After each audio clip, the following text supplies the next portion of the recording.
And we're back with another episode with Escaping Mediocrity, guys. What's going on? My name is Ahmed, and we have Farhoon Asim with us, my co-host. We're glad to be here again. And today we're going to be talking about another dazzling topic for you. And that topic is going to be disclosed by none other than Farhoon. So we're going to be talking about So we're going to be talking about productivity, banger. how to be more productive at work, at school, and in life in general. Absolutely. We're going to let the Farhoon say more on productivity tips because he's got plenty of them in store for you. Yeah. So what I've learned over the past years or so about productivity, and the first thing is you need to understand that you're not lazy, you're not worthless, and you're not unproductive.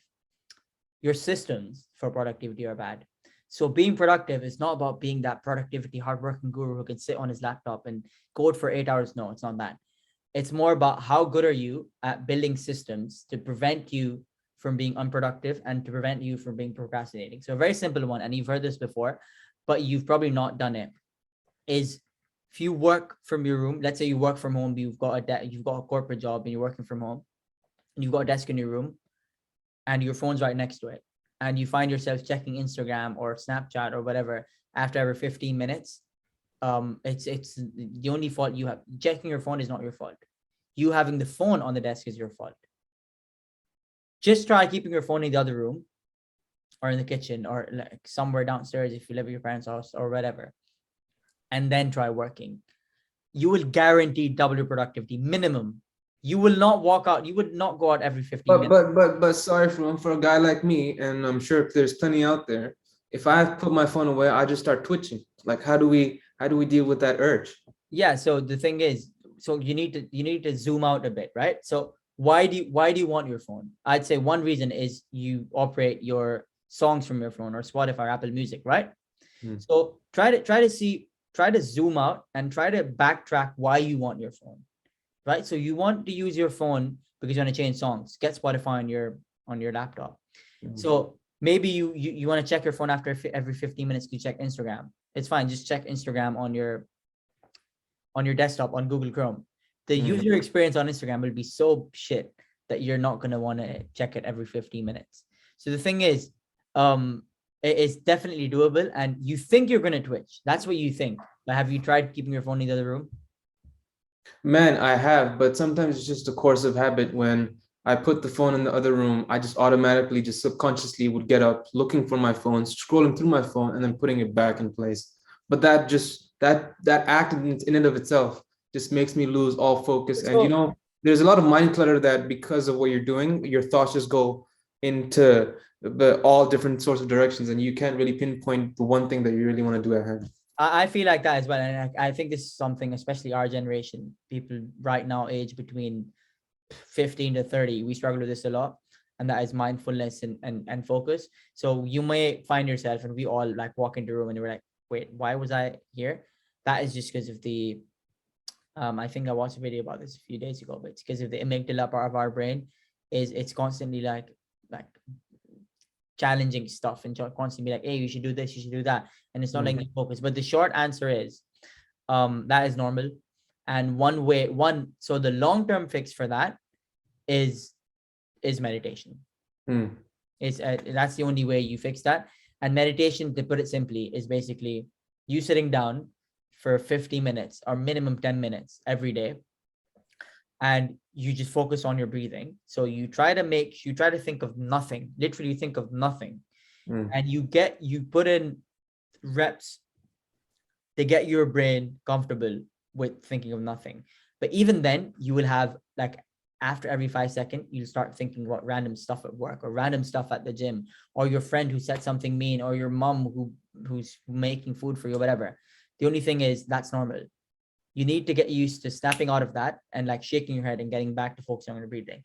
So once you've done that 5 times, you're good at it. Once you've done it 500 times, you're really, really good at snapping out of it. Like You're a monk at that point, really. exactly. So once you've got 500 or 1,000 reps in, you Hmm. know you can literally right now you can sit down, close your eyes, and you'll start thinking of stuff. You won't even know when you started. But once you've actually like made conscious effort to snap out of those thoughts that you get into, you'll be in a much better position to actually understand that like I'm starting to daydream right now, and I need to get back to what I'm doing. And this is really good for focus as well. And meditation is not just good for focus, for Mhm. productivity. It's really good for your mental health, for your anxiety, and for actually living in the moment right now. Because do you ever feel like let's say you're somewhere out in, let's say Emma, you're in Toronto downtown, and you're just like with friends, but like you just feel like you're not mentally there. You've got like, I don't know, like Oh, work. 100%, man. You just never feel I'm like you're with there, my right? friends. Meditation I'm help thinking that. about like thinking about different. I'm thinking about different friends in a different area. I'm thinking I'm not even present at the moment. I'm thinking about like 10 other things I have to do while I'm with friends. So, and that really ruins the whole present moment, which I'm supposed to enjoy at that time. And it happens to me all the time. And I only started to realize that when I myself only recently started to meditate after Farun told me to do so, my head was just pouring on with all these different thoughts, and I'm just sitting there with being hit with this ocean of thoughts, just waves upon waves, and that just showed me how little I how overwhelmed I sometimes get with the whole ocean of thoughts that I'm being hit with, and how little I meditated. And because of that, my mind is just all over the places. And to really be mindful in the present moment, after that meditation session was new to me, because my mind is all clear and I'm only thinking about one thing, and that's my surroundings. And I think that's one aspect of increasing your focus and maybe even productivity. What do you have to say about that, But from? also the productivity is like, and I agree with everything, right? So meditation is about being mindful, like being mindful of what you think of and what your brain starts to do when it's on its own, when it's not got it's the front like a screen in front of it or whatever. Mm-hmm. It's just being mindful of where your thoughts wander and how to get your thoughts back to what you're trying to focus on. So you might be working, but like you might be like coding and like at your day job, but you might be thinking of some other, like some food that you want to make, but or some other thing that you want to do later, or like a friend that you want to meet. And it's not productive, because it'd be much more productive if you spent 50 minutes doing that task, which is coding, and then 15 minutes planning what you want to do with your friend or whatever. Versus if you spend 30 minutes, but you half hours both of those tasks, you're gonna get, it's not going to be, it's going to be half the productivity. Like you're going to get half the productivity output that you would have gotten if you did 50 minutes of focus work on X and then 50 minutes of focus work on Y. So another thing is productivity is a lot of productivity, like your productivity, a lot of it is dependent on the habits that you have. So I was reading this book, I've actually finished this book today actually, which is called Atomic Habits. And the thing is, being mindful of your daily habits is really, really important for you to fix not just productivity, but a lot of stuff in your life. So there's a lot of things that we do subconsciously, which are just a result of our habits. Because by definition, habits are things that we do without the conscious urge or the conscious decision to do those habits. It's things that you do without even knowing that you're doing them. So we all, like a lot of people, including me, have nail biting habits, right? So we don't even know why we, like when we're biting nails, we're literally Bro, there's been days where I'm just scrolling on my phone and I don't even know why I'm scrolling through it. It's just a course of my habit, you know. Maybe it's turned into an atomic habit at this point. More than that, it's turned so into a nuclear habit at this point, bro. the only way I'm to just break the habit is you can't yeah. break the habit. You never break the habit. So you break the cue that leads to that habit.